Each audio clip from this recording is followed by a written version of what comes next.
Nothing you hear today is financial advice. You should be a big kid now. Make your own decisions, do your own research, and assume every crypto coin you buy will result in complete losses. If you ever plan on holding anyone other than yourself responsible for your choices, please navigate to the top of your browser window where you'll find the friendly red close button. And now, let the episode begin. GM.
Can you hear me?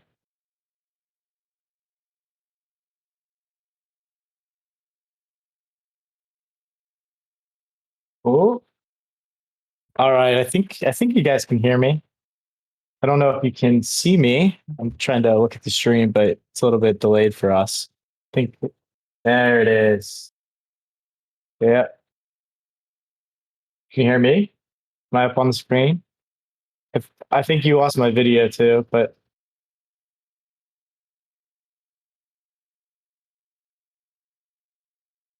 there we go. I think we got it.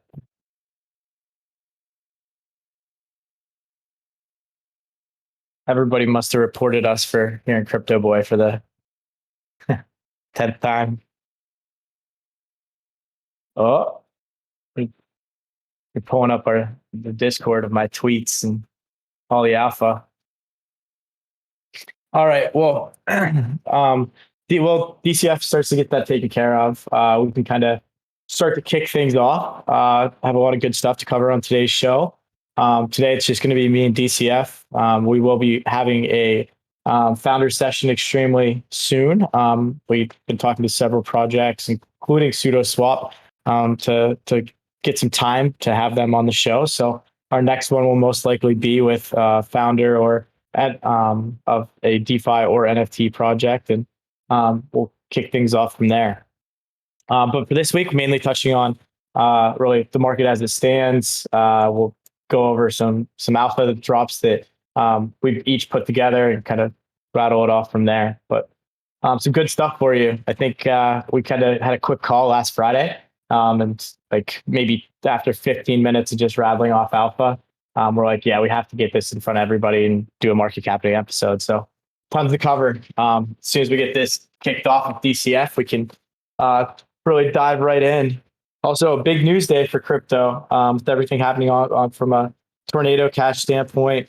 I think looking into macro, like I mean, I think personally, it's bullish that tornado cash is being really, I want to say like sanctioned or looked into. I think that is one of the things that's necessary in order to pull into a lot of big businesses, to have like a lot more of the enterprise money flowing into the space. It's really probably the biggest barrier in my eyes that has been stopping people from being able to come in and really put large sums of money, just because you don't really know when you're going to get hacked, or like there isn't much stopping a lot of the really on-chain theft. But definitely had some, I would say, effects with things like USDC. I know a lot of people have been looking into the lists. I haven't had a chance to fully dive into it, but I mean, it's from a short-term standpoint, I feel like that is something that's pretty bullish, just because people are probably going to be a little bit more scared to be in things like stable coins, especially USDC. So where else are they going to deploy cash? They're going to be flowing into other stables. They're going to be flowing into ETH. They're going to be flowing into alts. Like I think a lot more of that. It's a little bit more scary to keep that capital on the sidelines. But like that's at least my opinion of what's been released today. DCF, are you out there yet? I'm not sure if I can hear you.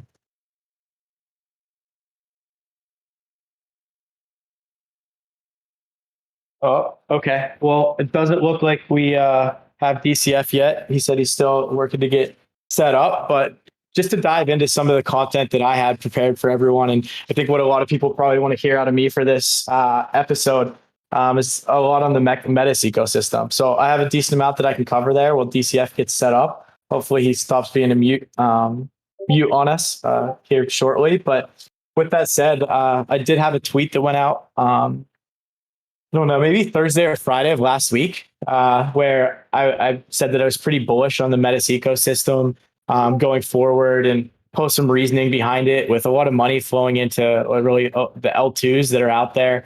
I think we've seen Arbitrum really kind of take off with a lot of the new innovative products that plan to launch on ETH.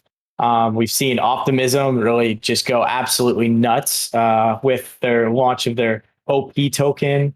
A lot of the farming incentives and a lot of the grants that they've been giving out to projects. We've just seen all of that capital really flow downhill because a lot of those incentives get passed on to the end user who is farming, who is moving to optimism, who's bridging, a lot of early adopters. So it really helps, one, bring builders on chain, and two, give an extra incentive for people to use the different projects that are out there. So I mean, I've personally seen like L2s really be the majority. Yes. Like keeping up with Twitter, like everybody's really concentrating heavily on L2s, and I think a lot of the bridges that have just been being exploited nonstop, it also makes a big difference there. So with that, oh, there he is. How we doing? Oh, like you should be good. I mean, I can hear you. I can see me, but can you hear me? Can you hear me? I can hear you.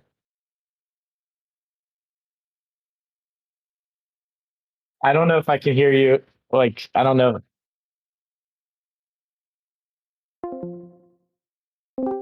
I can hear you. I still can hear you. The stream can't hear you though.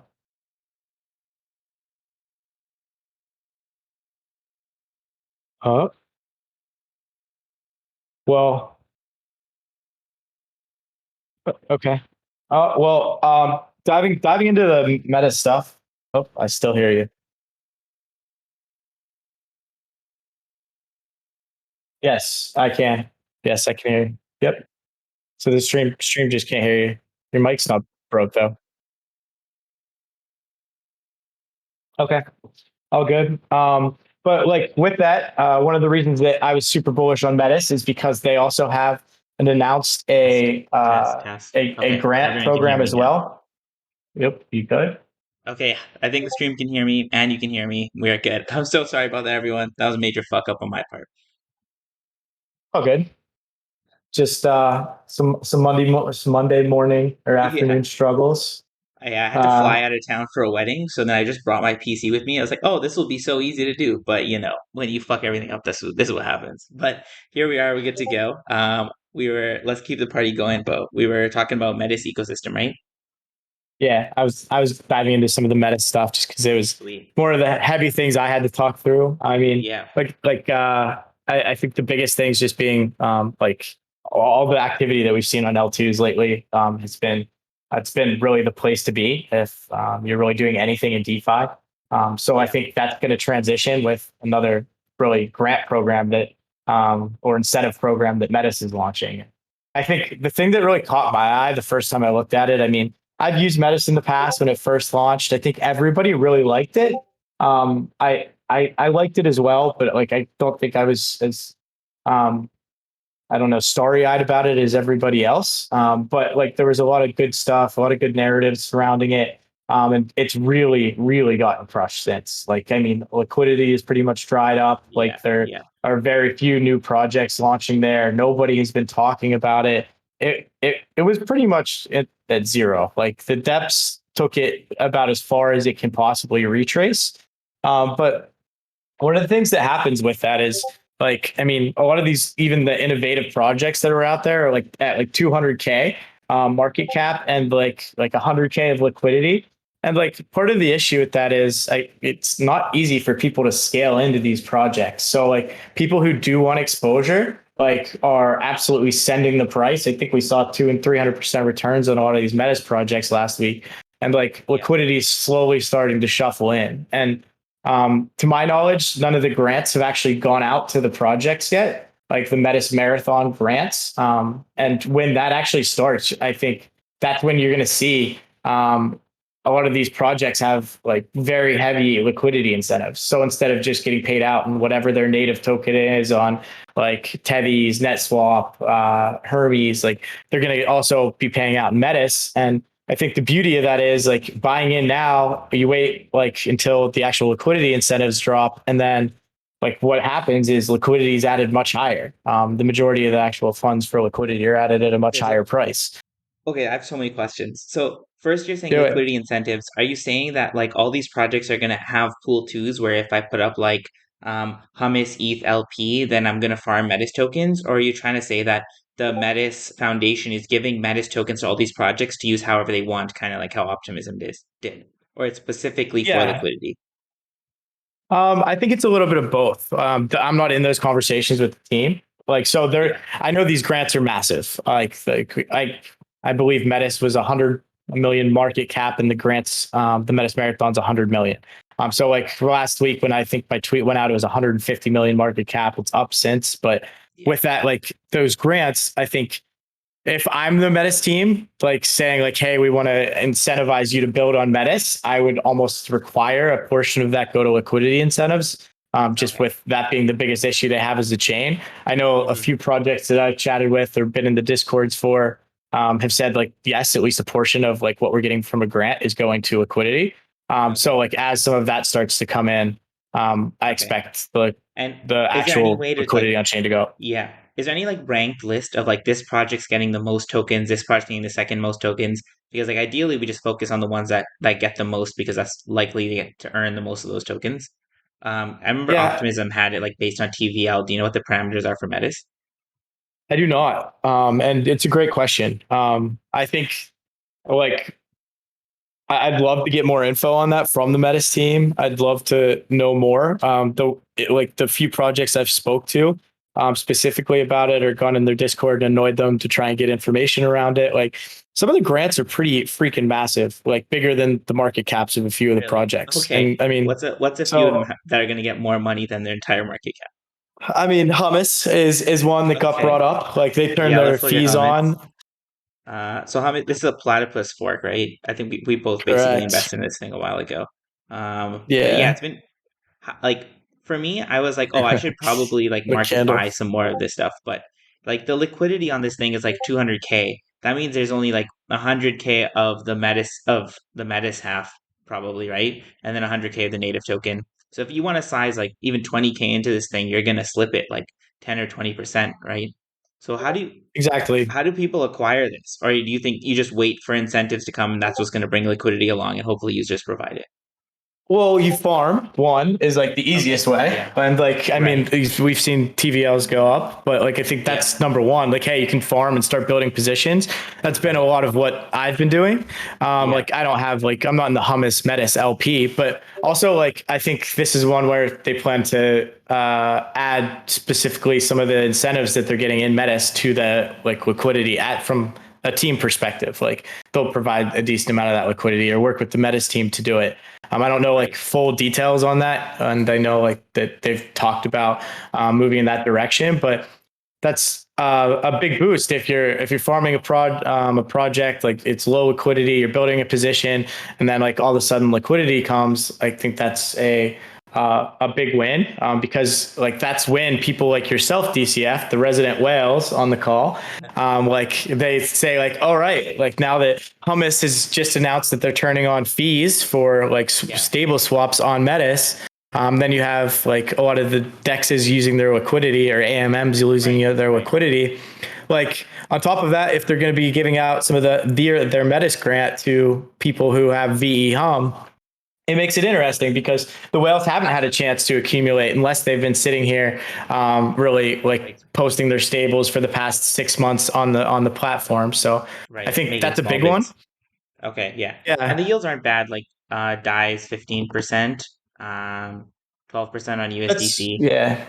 It's like pretty That's if you okay, but don't like, boost it. If you don't use your yeah. VE Hum, like if you use your Yeah. VE Hum to boost it, like I mean, I didn't have a big amount like posted here, but like I had a decent amount of VE Hum, and I want to say like I was getting triple digits of APR. But it depends like how much Hum you have staked um versus your actual like stables. Like if you have a larger amount of Hum than stables, you're obviously going to get better returns. So there's calculators that figure some of that out, though.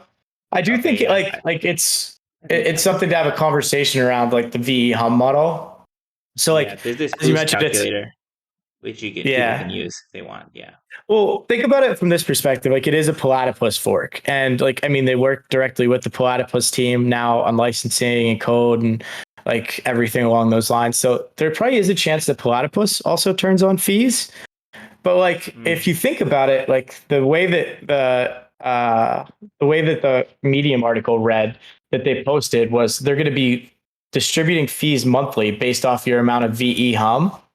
And like, what's so different about that for the Platypus model and the Hum model is like you would be paid on how long you've been staking as well. Like because it is so much different than Curve.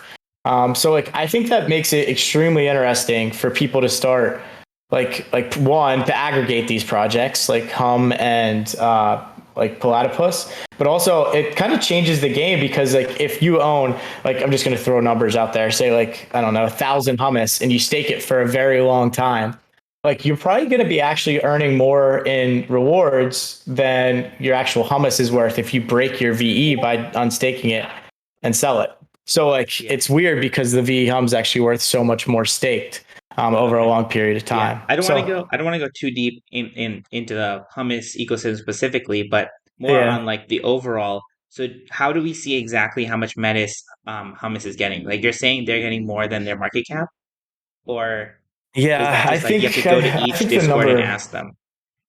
I think for now that's all I've seen. And like, I mean, I'm not aware of anything that's gone around saying this project's getting this much. Okay. And But so which projects do you think people should go check in on to see how much Metis they're going to get to incentivize with?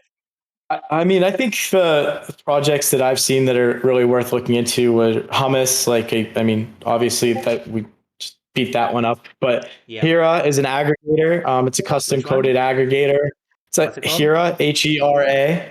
Um, HERA. Yeah, so it technically like reroutes your trades through multiple dexes. We uses their liquidity, and they just announced that they're moving in the direction of a V2, where it's going to be cross chain, and they're going to be able to aggregate through multiple different like liquidity providers on multiple different chains. Pretty cool project. I think it was like 2 or 3 million market cap Yeah, last time I everything you're really talking about. Yeah, they're all like 3 Yeah, mil it's cap, tiny. 300K liquidity. Like, yeah, I think these are good plays for like small to mid-sized wallets. And then big wallets should probably come in once these like liquidity incentives start, so they can properly size. That's a good take. Completely agree, and that's how you can front run a lot of that capital. But Right. I think like the one that I've spent the most time on has been Hermes. Okay.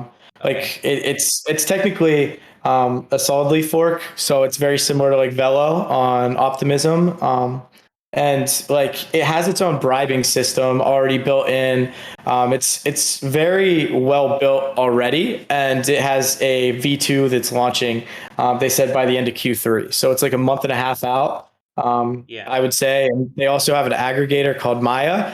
They're by the same team, so I Okay. kind of look at them pretty one and the same. But it's actually an ohm fork that's below RFV, and I brought it up very quickly on our last show. Yeah. But I Damn, just yeah. Yeah, Yeah. sent man.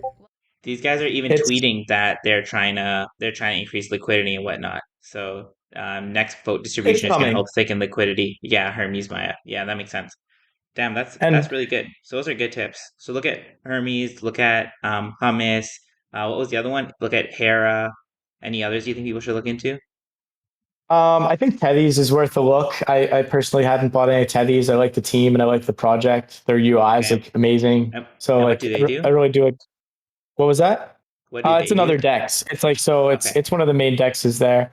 A lot of people favor NetSwap, like unless they change something pretty drastically with their tokenomics. I'm not a big fan. Yeah. But like there's a lot of trades and liquidity on NetSwap currently today, but I don't really see Hmm. them winning long run without some major changes. But um, Okay. I would say And like just like last piece on. Oh, go ahead. What are you I gonna was ask? going to ask you, like, okay, so now you have all these projects and you have Metis ecosystem that's basically paying money to these projects to ideally give to users to bring more users onto Metis rather than just like keep those funds for themselves. But do you think this sustainably makes Metis like a great ecosystem team to invest in, or do you see this as like a short-term play it for its rewards and rotate to the next thing? Like, how do you usually balance that? Um, yeah, I mean, I think there's a lot of changes that are going to be happening over the next few months. So like, I mean, you just projects launch, like you have Sushi, you have Aave launching, they just had Chainlink launch, like so two of the big three have launched in the past month, and I think it all comes down to some of those smaller cap like projects that are coming on chain. It's like, are they going to be innovative enough to like make Metis have staying power? I think that's Yeah. a $1 million question. I do like Hmm. some of the stuff that Metis is doing. Like they've kind of branded as a smart L2. So like they're Okay. doing a lot with soulbound tokens, which we've talked about briefly before. But like the idea is if like Aave launches there, they already just there's soulbound tokens went live today. Like it's called like RP Matrix. I'm assuming if you get one of those, some like it's because of the way that soulbound tokens work, that you'll end up with some airdrops or like some like free access, like early access to projects. So like highly recommend that if anybody is playing the Metis ecosystem to go to like RP Matrix and mint your soulbound token, because I can imagine the people who really do early testing and play with Yeah, there it might be early some on are airdrops going to there. get, yeah, there's That's definitely cool. some stuff coming for them, Yeah. especially You with were the incentive program. You're talking about sushi But going there, and I think that's like another project we wanted to talk about. But before we do that, like I saw that on the sushi announcement, they said Trident is going to be live on Metis. Um, is that the first deployment of Trident? To my knowledge, I haven't tracked sushi super closely. It's like Yeah, recently been a lot more on my radar.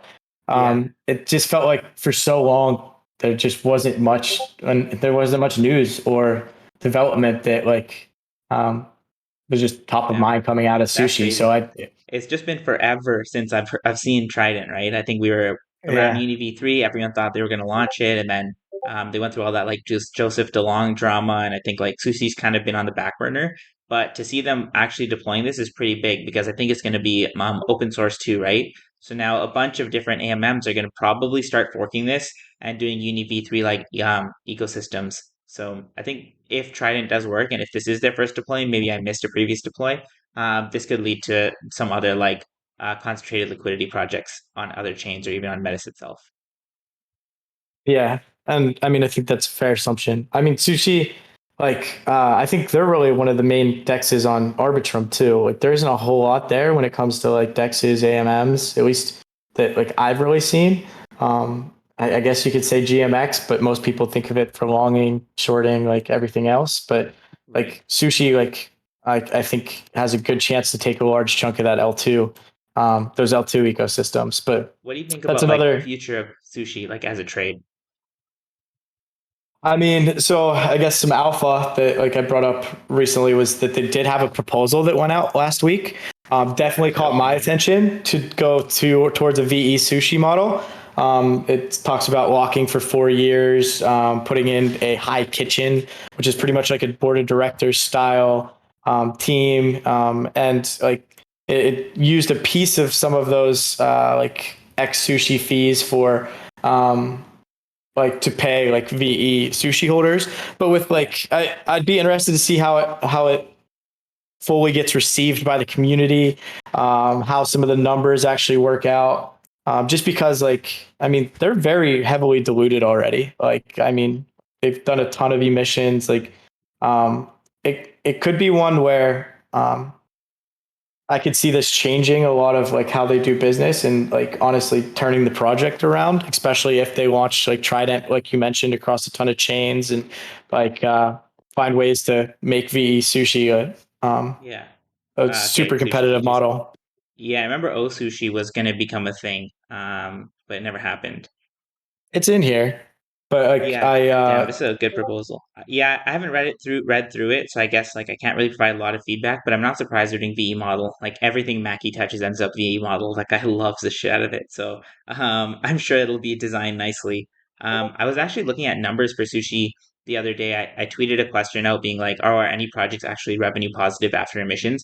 And someone had told me that sushi is actually plus something like I think it was something like 60K a month, which is pretty good. So that's like a little bit under $1 million profits a year. But the key there is if they're revenue positive now on emissions, that means that any other future revenue or any other growth is all profits. So I think that's going to be like a very unique or a very important narrative over the coming months, which is like that this whole like real yield meme. We saw Sammy write this whole like article about it.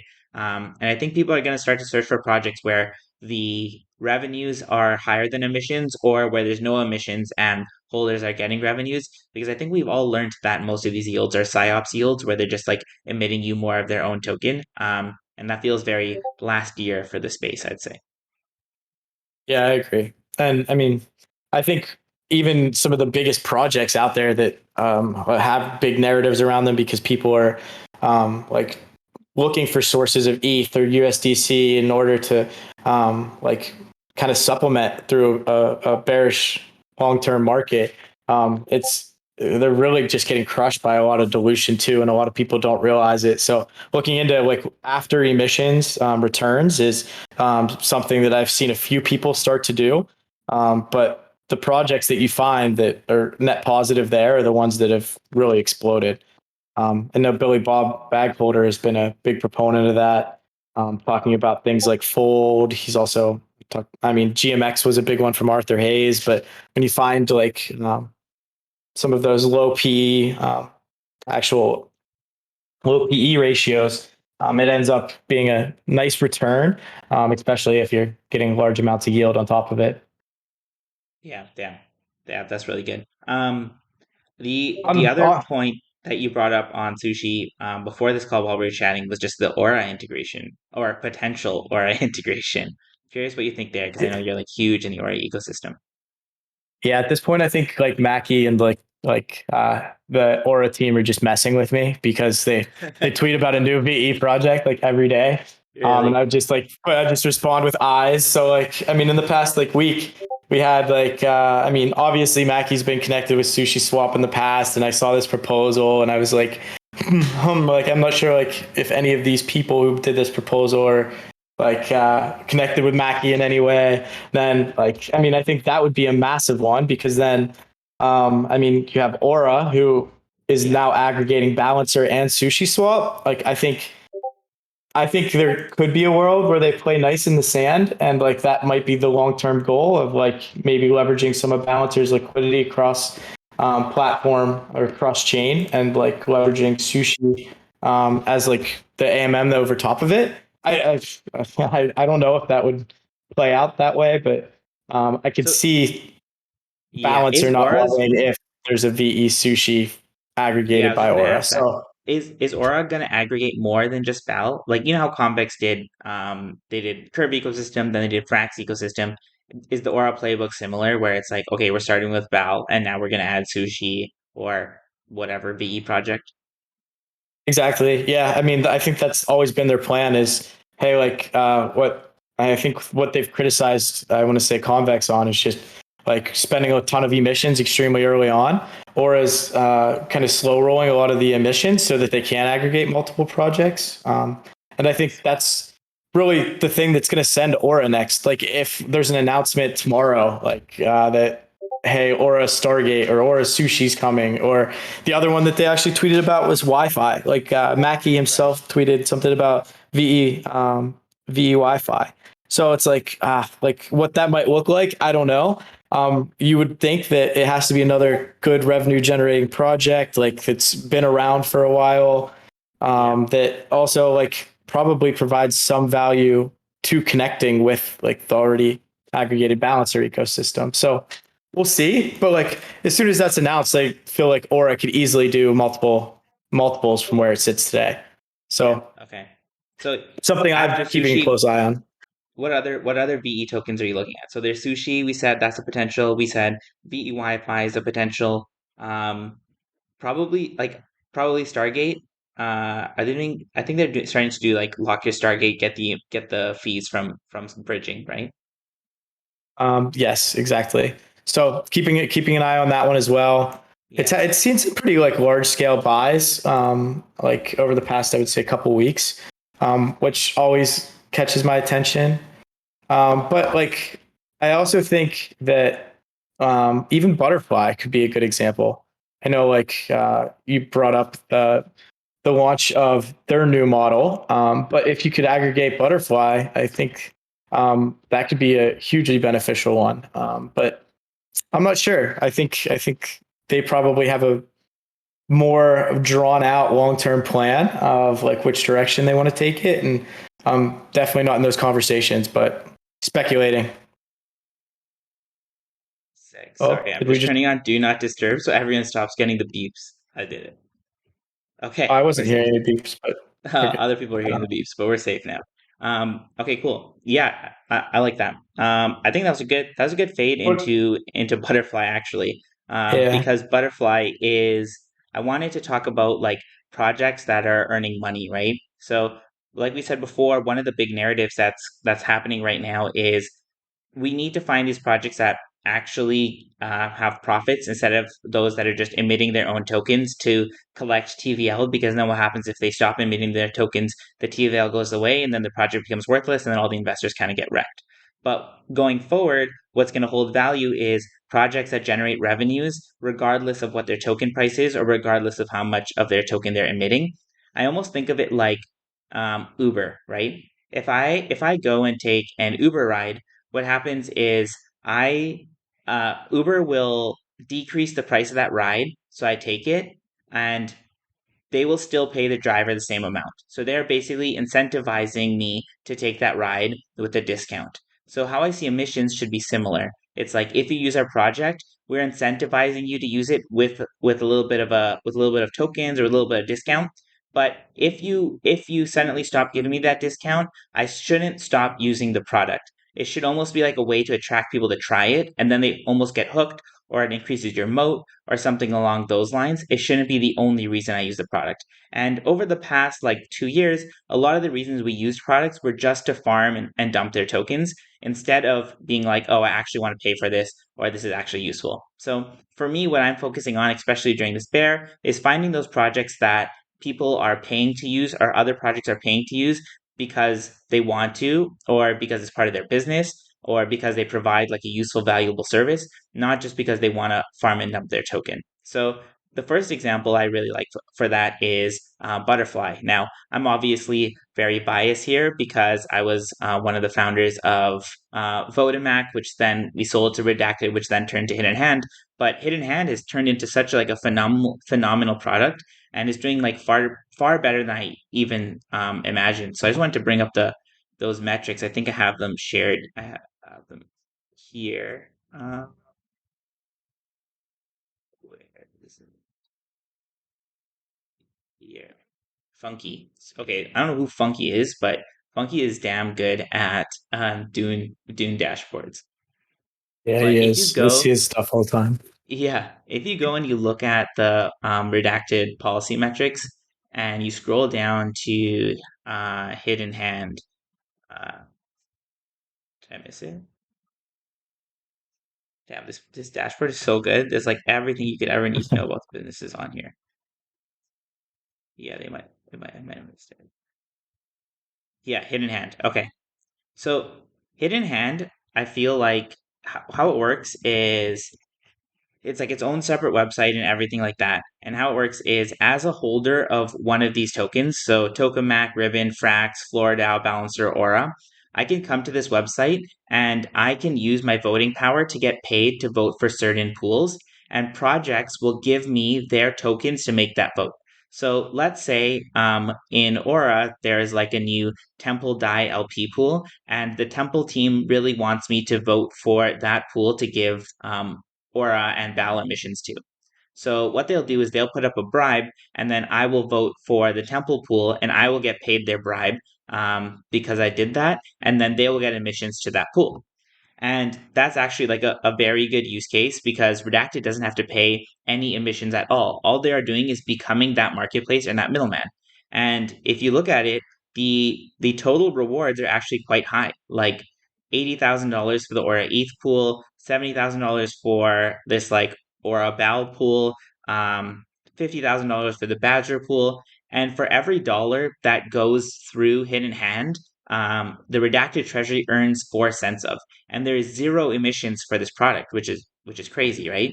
So now if you look at the overall number, like they're doing weekly volumes right now of like 500K, 300K, 400K. This week's not even over yet, and their profits are pretty high. Like so far, 11,000 this week, 21,000 last week. And so on. And if you compare this to a lot of other projects, like this is just one product out of the cartel. If this one product is as profitable as something like Velodrome, I feel like it should be worth as much as something like that, unless we think like growth potential and things like that are different. And then Redacted also has all this like protocol owned liquidity, right? So the non butterfly treasury is $35 million. So it's almost like if you had a business with $35 million in cash like equivalents and its first product was generating, um, 20, 10 to 20 grand a week in revenues with no emissions, and it had future products like Pyrex and Dinero on the way, I feel like it'd be valued much higher than its current market cap of like 46 million. So for me, I've been buying a lot of this butterfly. I think they're doing pretty well. The revenues are good. The only thing I think I would consider is they're doing their migration to V2 tokenomics starting today. So I would join their Discord and ask a little bit about the V2 tokenomics. One thing I didn't like is that there is dilution for holders. So it's not there are no emissions, period. There are no emissions for the hidden hand product, but there are emissions which still go to butterfly stakers. So by staking, you're still earning more butterfly and you're also earning revenues. But there's also emissions to other pools of people. Like they're still going to give out butterfly in order to acquire other tokens. So maybe they'll still use butterfly to do treasury swaps and things like that. But that kind of emission doesn't make the product worse. Ideally, they only emit when it is value accretive to the ecosystem. And I think the butterfly team really understands that. A good example is if you look at Sammy's Twitter, he changed his name to Butterfly Boy. It's kind of funny, but Did he um, actually? That's so funny. yeah, it's a pretty good name. But he wrote this blog post here called Wolf in Sheep's Clothing, and I really liked it. But it just talks about how he thinks about yield and generating revenues for your token holders and things like that. But he's definitely thinking about this properly. So if he has like a token emissions model or a reason for changing the token, it's usually in good faith and usually with good reason. But just look over those numbers and make sure you're comfortable with them first. But I do think it's a pretty well valued like project that's actually making money and things along those lines. So that's kind of like I want to focus on that because I think that's how people should be thinking now when they're investing in crypto projects instead of just thinking like, oh, the market cap is this low and the liquidity is this much, and like what is the fake yield like? They should be thinking how much revenue are they making and what do they do with those revenues and how sustainable are those revenues? Like are they just going to go away when emissions stop and that kind of thing? And that's like what's going to help you succeed into the next market. Yeah. Yeah, I completely agree there. I mean, I think all great points, and I actually never really thought of it like, hey, if it can Velo is worth what it is, like why isn't Butterfly? I think that's like a Yeah. great point. And I Justin mean, in hand makes the same amount of money as Velo, but has no emissions. But the entire market cap of Butterfly with all of its treasury is the same as Velo. So for me, it's like yeah, some of it's these things are just broken, right? well, yeah. I guess in your opinion, what's the biggest competitor to Butterfly, or like, yeah, like what do you think is the biggest market threat or competitor to Butterfly? For so right now, there's really no one like them, right? It's kind of crazy because they're almost like a product shop. Yeah, Butterfly as a whole, it's like the first product is just in hand. But how do you find another business that's also gives you all of Pyrex, right? Like Pyrex is liquid staking convex. It's selling your future bribes. They're definitely going to be getting a piece of those bribes that are sold in the future. If they can become the place to lock up your convex to still get bribes, but also be able to get your future bribe yields, and they're going to get a lot of revenue from that. If you go to their Discord, they have like this bot that shows you the Pyrex locks, and every day, like there's a few $1,000s of new convex that gets locked mm, in there. So I'm sure it's like growing pretty steadily, right? Um, so yeah, you don't get any other business that does that. And then they're also working on Dinero. And we had Sammy on our channel. I think a lot of people don't have a lot of info on here, but if you go back and listen to the podcast we did with him, he leaked a little bit of what it was. I think it's like some sort of stable coin that has to do with like staking or something like that, but not like staking the stable coin, but like staking ETH. Um, so, yeah. hey, that's why I like it. Well, There's a lot of optionality and there's revenues, and it's like just its treasury is like slightly below its market cap. So, yeah, I mean, I think they're right at a tipping point. Like mhm. if I had to like look at their business model and like everything they have going for them, like Pyrex, like they could easily really start Pyrexing some much bigger tokens. Like they Oh, could start yes, they're launching it like they elsewhere could too. Pyrex ETH, they could Yeah. Pyrex like staked ETH, like they just heading into the merge, they could do AVAX, they could do a lot of They these can do chains Aura. and really they could do Aura, like they can do a lot with Pyrex, and like I Yeah. think that's becoming a bigger revenue source for them. And now that Yeah. the base is built, they're good to go. And And how I was well going to does say Pyrex and Hidden Hand work together? Like Pyrex is about selling your exactly. future bribes, and Hidden Hand is about bribing. Like it's very beautiful. And I would say like when I look at them as like the biggest competitor out there, like for Hidden Hand, it's obviously like Vodium, because that's where all the bribes actually go through for like convex like CRV. But at the same time, like I don't know if that's such a big competitor for them, because they already have a lot of the alt bribes going through them, and then they also own so much CRV and CVX that like I feel like they have a big enough share of like that market that it's not a huge concern for them. Mhm. But I would say that's where the biggest competitor I see. And like when you look at like their market, like available market to take over, like one thing to consider that I don't think a lot of people do is when you look at the bribe market, it's almost entirely like layer ones. Like you're sitting on ETH. A lot of the bribes are on ETH. Like there aren't a whole lot of like L2 or sidechain projects bribing quite yet. Mhm. But I expect that to change pretty quickly. I think the biggest struggle has been finding a VE model that can go cross chain. But once that Yeah. happens, like I could see Hidden Hand revenues exploding. Yeah. That's just my like 2 cents in speculation, but I've been waiting for it for a while, and I think they're very close. And that's another tease tweet that I think I was either Mackie or someone like that. One of the Aura team members were like this like bringing up the cross chain stuff for Balancer. And I'm like, all right, it's close. Like it's got to be, or like I don't think I'd be seeing these tweets, but like I think there's so much more like of the market that they could take over from a liquidity standpoint, Yeah, which is all totally. just earnings. And even on the like hidden hand thing, or even on the Aura point, I saw this proposal on Butterfly on their Commonwealth, and it seems like they have this like flywheel that they just proposed a few days ago about collecting a bunch of Aura. So I I haven't haven't really looked at read. this. Yeah, I I know they're This is on trying to their figure out this like yeah, they're trying to figure out this flywheel with Aura. I think the Aura team is proposing this to Redacted because they already do a lot of the Aura bribes. So I think they're trying to find a longer term relationship here, which is really cool. And I think this I is mean, important yeah. because when I brought up on my Twitter like about Butterfly and about Hidden Hand, people are asking me like, but does Hidden Hand have a moat? And for that, I think the key is one is biz dev. So if you build relationships with with the projects, those projects are going to say bribe through Hidden Hand, and then that's going to become the go-to place. And two, it's going to be how much What do you token can you get delegated to you? Like you know how what do you mean I by don't feel moat? like moat as in what if another bribes project popped up? Could they just steal all your Yeah. customers and they charge 3% fees instead of 4% fees? And for me, it's like one is biz dev, but two is also delegation. Like I think it'd be really hard for Hidden Hand to steal the convex bribe market, because so much convex is already delegated to Vodium.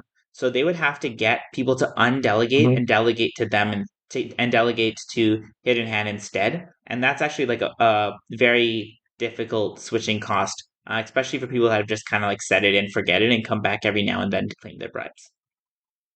Yeah. I mean, yes, I would agree with all of that. And I would say like I don't think that another bribe market has much of a shot of taking their share. I think the shift, if it happens, would be to projects that do bribing, engages directly on their own decks. So similar to like a Yeah, I Velo, like that. Hermes. Like I could see that happening, but there's already so many projects like trying to work with Hidden Hand and going to like one central place to bribe. And eventually, if you're a project, like, and you can go look and say, like, hey, I can put liquidity incentives on these 4 different chains. Here's what it costs for each one. Like, you'd much rather do that than spending time going and like figuring out where to put liquidity on different dexes. So, like, I feel like centralizing like that space is going to help them a lot in the long run. But like, that's really probably the biggest threat I'd see to like another bribe market coming in would be individual projects doing it by themselves. Yeah. But The chat's actually talking about, I just wanted to bring this up quickly, but the chat was talking about Radiant and farming that. So I just wanted to quickly say that the Radiant farm is definitely good. pretty good. I think you can loop that farm, and then even after the slashing, like they even have a one-click button to help you do the looping. So I think that's what they want people to do to so they get those like really high TVL numbers, or they can double count or something along those lines. But even after slashing, I think the yields are really high. So if you're looking at a good stable farm, I think Radiant's pretty good. And someone was just bringing up that Sifu is farming it. And the other day, I also saw he was farming this new project called Morpho. And I think this is a pretty big pre-farm that a lot You of pull that wallets I one track. up. Yeah, I'll bring it up on the screen, Uh, but a lot of wallets I track were farming it. I didn't go deep on it. Like DCF intern is doing the research right now, and then he's going to decide if it's worth us trying to pre-farm it or not. But the idea is like you can supply assets and you can borrow assets, and what it does is it worst case puts it in convex. But sometimes there'll be like a P2P yield where it's like someone wants to borrow exactly what you're lending, so then they'll use this like peer-to-peer rate, which is like better for both sides of the market, or it's like trying to make it more efficient. I'm cool. not really an expert in this, but I have seen some like pretty big wallets trying to pre-farm it. So I take a little gander at this. And the Morpho tokens are non-transferable. So it's one of those things where it's like figure out what you think the ideal market cap is, and then do the math on what the yields are. Forget Is what this these on yields. ETH? Yeah, and it's on Ethereum, which is great, right? Um, just forget This about what these like yields say here. screams Like, L2 to me though. Like this almost feels like true, it should be on an L2. but Yeah. is on mainnet. So if you're farming on mainnet, this might be a good way to get these morph tokens, especially if you think they're valuable and will be transferable. Well, Sorry, that was a little yeah, distraction. let's hit on that though. Like I mean I have questions, I guess. So like this APY, I'm assuming is on like it's in the token that you provide, correct? And then like Yeah. their tokens, because they're non-transferable, technically have zero value. So like those APYs don't consider Yeah. like if there is value in the long run. Okay, that Yeah. makes sense. I'll take a look. Yes. I haven't heard anything about that. That's news to me. Yeah, I heard it's a hot project. I haven't really gone that deep yet, but keep your eyes on it. Um, yeah, and then I think the next subject we wanted to talk about was it R? Do you want to? Oh, actually, before we move on to RFV stuff, I wanted to talk about the other revenue generating project, which is SudoSwap. Have you been watching that over the last few weeks? I mean, I think everybody's had eyes on it. It's blown up. Crypto I think Twitter's love everybody who child. tries it, it just changes their Yeah, perspective immediately. Like, whoa, which yeah. doesn't happen often. Yeah. I think the one of the big things for me was just like when I tried it for the first time, realizing that it's very different than NFTX. I think a lot of people are still passing it off as just another one of those protocols where you give an NFT and you get some liquid ERC20 and then you can go trade that liquid ERC20 on an exchange. But that's not the point. The point isn't to be able to get 1/5 of a punk or exposure like that or to face slippage. The point is that you now have an AMM where the token, the NFT itself is half of the liquidity pool and ETH is the other half of the liquidity pool, not something that represents the NFT, like a liquid ERC20. And so it doesn't end up on like SushiSwap or something like that. And if you look at their the metrics, I think I have a Dune here. But if you look at the Dune so far, it's pretty cool that they've done 6.5 million volume and they've collected 32K of actual fees for the project. And this is kind of cool because there is no emissions, Feels right? low. It Oh uh yeah, I mean that makes sense. I would have. I feel like that's one. Okay, I don't know this, but I feel like 32K seems low for the amount of volume that's been pushed through it. So I feel like that's one they'll end up raising once tokenomics and stuff come out. yeah, I have no idea if Like they're platform doing a fees race or get not, raised but all the time. Yeah. yeah. Like, I I mean, feel that's like just like normally governance. Like normally it's like, hey, we keep fees low until like governance decides to raise them as part of like a new tokenomic model. But oh, um, you mean increase the take rate. This yeah, isn't exactly. yeah. Yeah, we'll see. No, that's just like gut feeling, but I mean, we'll Yeah, see. it seems like this is about like 0.5% of 6 million. Yes. Yep. Yeah. Yep. Yeah, it's definitely low. If OpenSea is like 2% on an NFT swap, then taking 0.5% is certainly low. They could probably up it to like 1 or 1.5 and they'd probably still do the same amount of volume. But I think it depends on I think what they're trying to do is be the cheapest place to swap, and then later, if they want, they can play around with the fee, Yeah. but Let's at say least grow the still get market. Yeah. some fee. Yeah. But if you look at like the growth, it's been like crazy. Like this is literally exponential, right? In volume and in fees. And the other day, one of the dudes, I saw this tweet from On Chain Wizard. Um, but they literally did more volume than looks rare. And I was looking at the market cap differences, and right now, if you compare the FDV of LooksRare to the current circulating cap of Sudo is still like it's multiples lower. Like I think it's like 1/3 or 1/4 of it. And people don't realize that Xmon token FDV doesn't matter. It kind of matters, but it's not the actual FDV because Xmon is going to convert into pseudo, and they haven't really announced what rate or what percent. But for me, I'm just assuming like the current Xmon market cap is like half-ish of the actual FDV of all of Sudo. It's not actually what's displayed because I don't think it's going to migrate the full FDV, and they've already said it's not going to. They're going to have totally new tokenomics, and Xmon will convert to whatever the circulating of Sudo is. So that's exciting. Yeah. No, that's fair. I'm excited to see what their tokenomics look like. I mean, I feel like I've known Owen for a long time, and like we played a ton of senior stuff together. So, I mean, he definitely knows his stuff when it comes to tokenomics. So I have some trust for him and I expect big things. If not, we'll have to bash him like or pick him apart in one of our Yeah, and they have upcoming great advisors. episodes. Both State I and Mooney are advisors, right? didn't know And that. yeah, we're gonna have them on the show soon, which is great. I told them that when they launch tokenomics, then they can come on the show. And then I was like, "So when can you come on the show?" And they're like, "Nice try." That was like I was Yeah. trying to figure out when that was gonna be, but they didn't tell me. So once they come Yeah. on the show, I'm sure we'll have tokenomics info. We can ask them all of our questions. So that's why I didn't want to spend too much time on it. But I do think if you're looking for projects that are actually making revenues but not having emissions, it's another really good one to look at. Yeah, that's super fair. I mean, always trying to make sure that our episodes are action packed. Yeah. Tokenomics Okay, for so pseudo would be a massive one. oh yeah, that'd be big. Yeah, we're about an hour in. Is there anything else you want to touch on? And before I do RFE segment?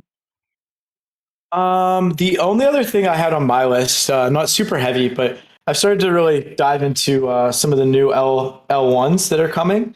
I Yeah. think like when you look at like even the last cycle of um, last cycle for a bull market, it's a lot of those L1s when they launch, like there's projects that pop off very heavily on them. So I've been trying to spend a little bit more time doing research on some of the coming L1s. I think Aptos has been the biggest one.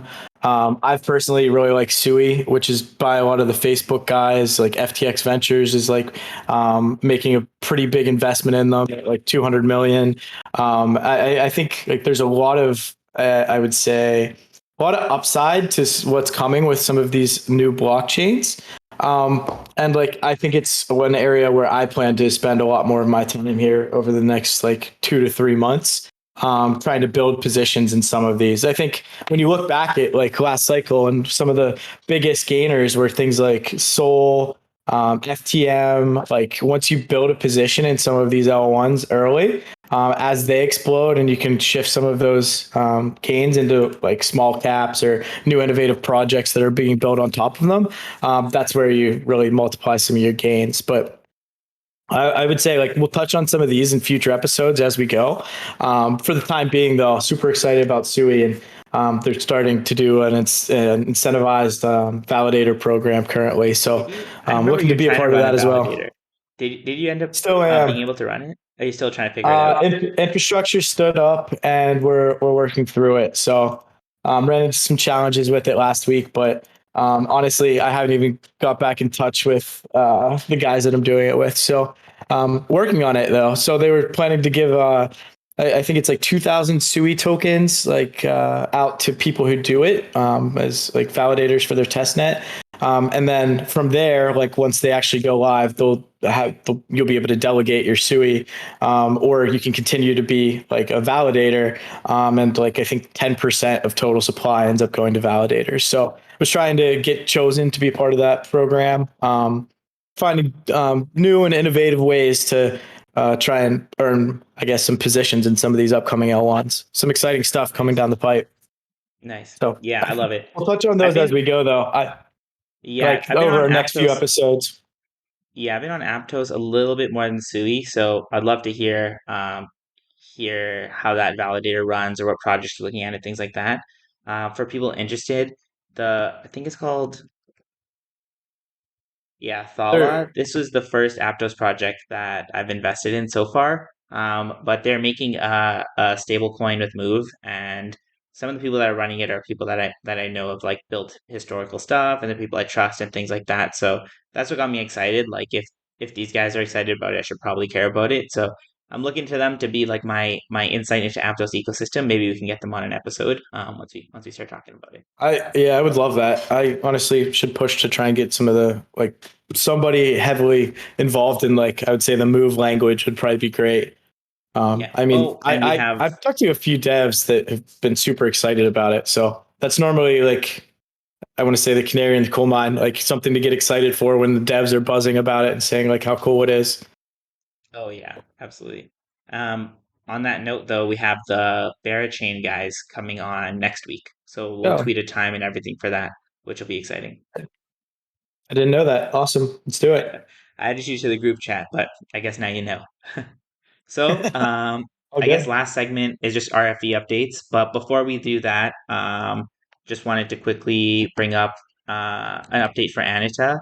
So Hey, the new we PFP is are, sick. yeah, I wanted to show off your new PFP actually. I think we retweeted it.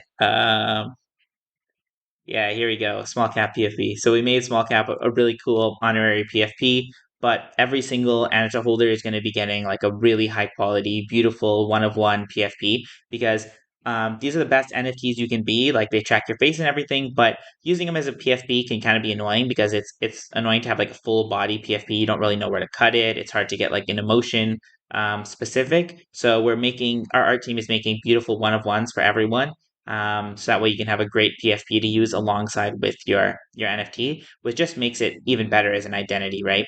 And then the next big thing is here's actually another example. On the left, you can see the Anata, on the right, you can see the PFP, and everyone will have one. Then the other thing is we're launching a poker tournament with all of these other ecosystem participants, and the prizes are amazing. Like you can win multiple Anatas, you can win Pudgy Penguins, you can win like Wassies, you can win little froyos. You can win swag, like the works. So join the Discord and check that out. And then breeding is starting this week. So if you have an Anita and you want to mate with someone and make a little chibi, that's going to start this week. So that's the general update for Anita. And then the last thing for us to touch on is the RFV update. So that's one that I get a lot of people asking us about. So it's always exciting. For me, for me right now, there's basically three projects that I'm looking at. The first one is I'll probably go from least risky to most risky. So for me, the least risky, kind of like, okay, this project is trading below its cash and should start to trade back up to cash, is Temple. So I brought up Temple kind of a few times here, but on their last caller to prayer, so they had a call just yesterday. Oh, I wanted to bring this image up. Yeah. Sorry, because I have you in the same Discord window, everything on the stream kind of gets wrecked, but let's bring this up Okay. here. So here, they're basically what they're doing is they're going to take all the yield that they've earned so far and they are going to put up a reverse LBP. So if anyone knows how a copper launch works, you've probably, all you are DGen, so I know a lot of you have tried it before, but the idea is I take my coin and it slowly ticks down and I can buy it at any point during the LBP at whatever price it ticks down to. And it's basically like a self-adjusting balancer pool. So now they're going to do the inverse of that, where they're going to put up fracks and it's going to slowly tick up. And you can come sell them Temple and take the fracks. So I think that's like a really fun way to do buybacks. I've never seen a project do that before. It's a bit different than a TWAP. I feel like it gives you the same result, but alas, they want to try this, and I think it's really unique. And we'll all learn and see how it plays out. But they're going to start that, I think, shortly. So they announced at their last caller to prayer. They're going to start by just buying back the yields from the vaults. So I think the first buyback will be about $1 million. But they also said that within 4 more weeks from today, so before the next, which is the end of the third vault cycle, they'll discuss their success metrics, which will determine if they trade back to book value or not. And I think the community is pretty aligned on, hey, we should try to trade back to book value. I think the team is aligned, but I obviously don't have as much insight. But I do trust them that they're not going to screw everyone, but it is possible. So it does trade below RFE. They are doing some small buybacks, and there's potential for bigger buybacks in the next 4 weeks. The backing is $1.08, and it currently trades at 72 cents. So there's about 50% upside, and they now have all the infrastructure they need with these LBPs to do buybacks in whatever the method they find most creative. So yeah, let's see how that plays out. Where's That's pretty exciting. where's the IV or floor that for that one at currently? Like you 65 said, that's cents. at 65. So okay, Yeah, it it's a trades lot at more 70. upside than downside, Yes, especially with things like the Aura poll going live, and like you can yes, technically use that LP it with like what die, and then yeah, I mean that's kind of clutch. So yeah. depending on So like we'll see like what that's kind really good of alpha. like APRs and stuff. Yeah, it's a good Yeah, one. that's really good alpha. So they also announced on their last call that they're gonna do an aura pool of Dai Temple, and they're going to be bribing that pool. So they're going to have a protocol-owned liquidity and emissions go to it, and they're going to farm it. But if any user wanted to buy Temple and also farm it, it's another way to get decently good yields. I don't know what those yields are going to be, but when they did it with Frax, fully locked ended up being like something crazy, like 70 or 80%, but they didn't have stacks back then, but now they have stacks. So I feel like the usage of stacks alongside with Aura could end up with some really high, like sub RFE stable LP, which is basically like stables that only go up in stables liquidity, which I think is really good. What would Oh, and they? Yeah.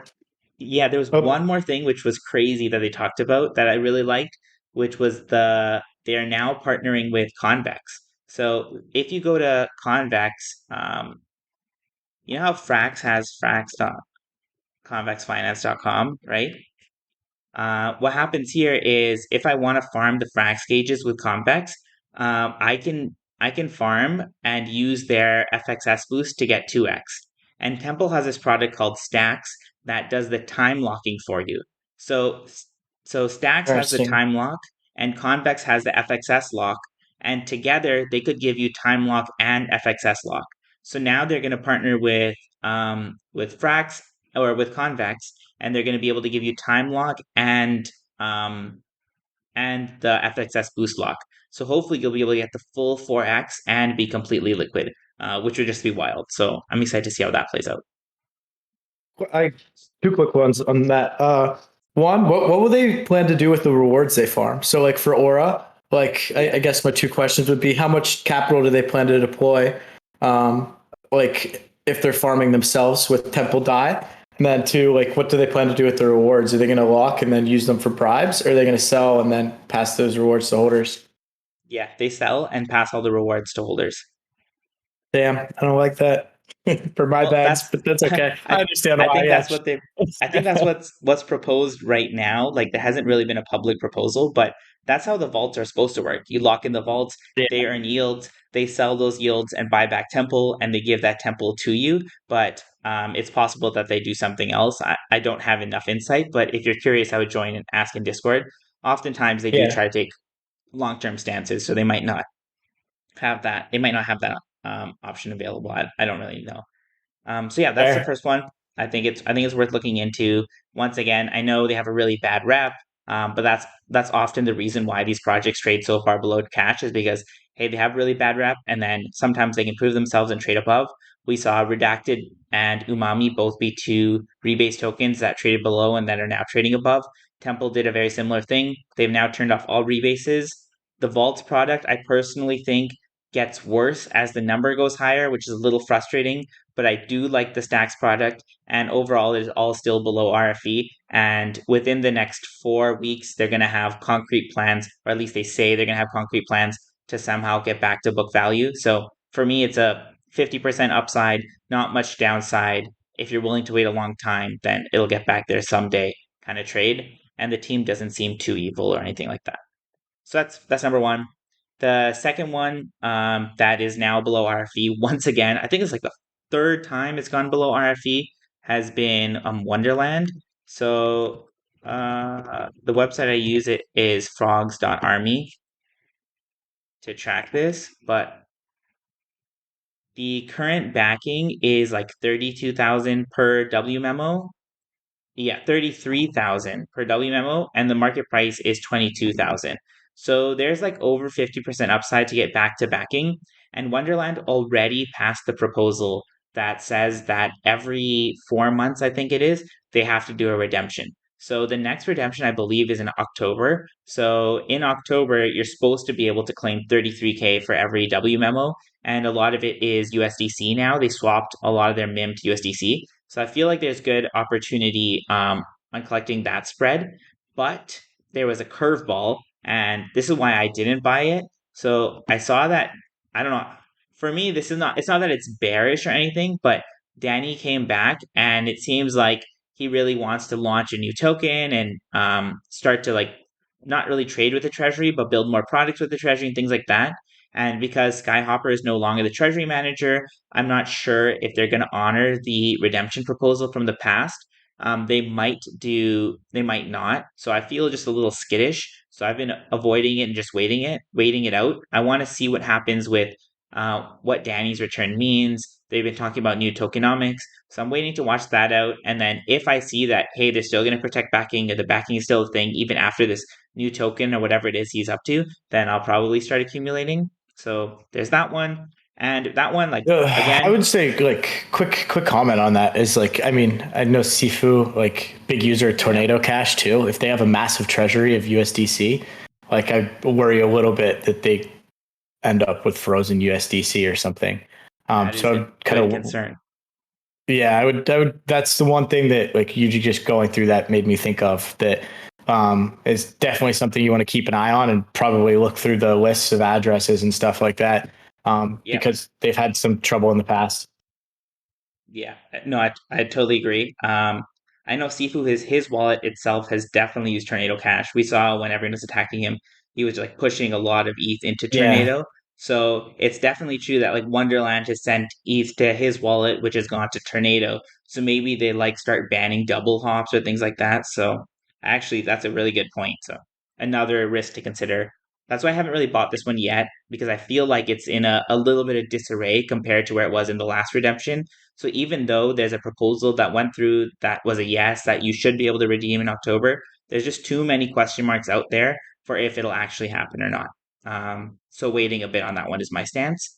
And then the last one is one we talked about last time, which was Spartacus. So this one, like, I struggle to bring up because I do think it's extremely high risk, even higher risk than like Wonderland, just because the dev is like aggressively ghosts the Discord, but the Discord has gotten a lot more active. What happened was the community decided that if the dev isn't gonna write proposals and let them vote on it, the community is gonna put up their own proposals. So a community member actually made a proposal for decreasing the liquidity and starting inverse bonds because it was trading at like $20, and the RFV math put it at like $60 to $80 depending on how the price changed based on buyers. And the vote happened, the community passed the vote, but the dev has just kind of just been like absolutely silent since then, hasn't really said anything. He kind of just said, oh, we're still building, and that's it.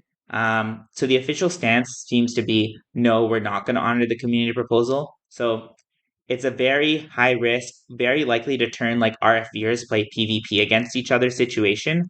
But if you want like a challenging DAO to get involved with, to learn more about it, maybe see the products they're actually building, if they actually ship those products and whatnot, it's a good Discord to join.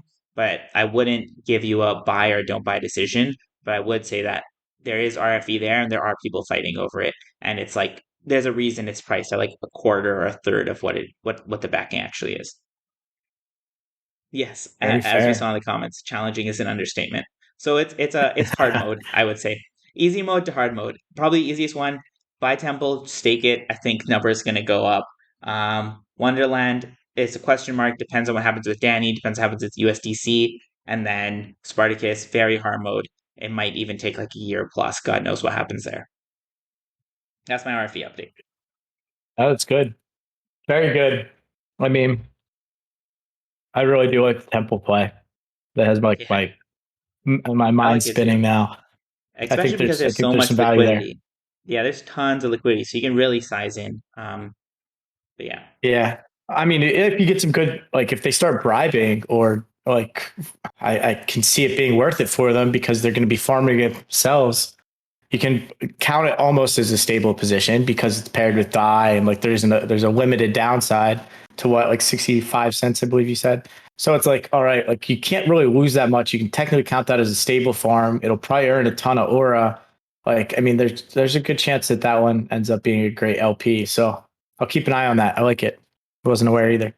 sick. Yeah. And one thing the chat just brought up that I forgot to bring up just before we end the episode is Pass actually wrote a proposal in Anata Discord to have Anata be the first community in his new game, and proposal passed. So we are funding them with enough funds to build a 3D model so that they can put us in Mario Kart. So we'll be in this crypto Twitter kart game and in crypto Twitter Smash. So you'll be able to have a Anata character to play Smash and like fight Gainsey and all the other honoraries in the game. I've asked him to give the Anata a boost kick, just because I love Zero Suit. So hopefully he does that. And then there's also going to be a cart. So I think this will be a really fun game to play if you're an Anata holder. We'll be able to rep our character in there. Cool stuff. Yeah. I love it. Just hitting all the nostalgia with the Mario Kart or Oh Crash yeah. Team Racing and like Smash Brothers. Yeah, good stuff. That's about it for me though. Yeah, sorry again, everyone, for the horrid technical setup. I am on my laptop and I was traveling for a friend's wedding, so the whole setup was just skewed. But next episode, I'll be back at my regular place and we won't have those technical issues. Good stuff. All right, Cool. we'll get some details on the next episode out soon. So I think it will either be Barachain or Xmon or someone everyone wants to hear from. Lots of love. Thanks for tuning in. I'll hit the stop streaming button now. Peace.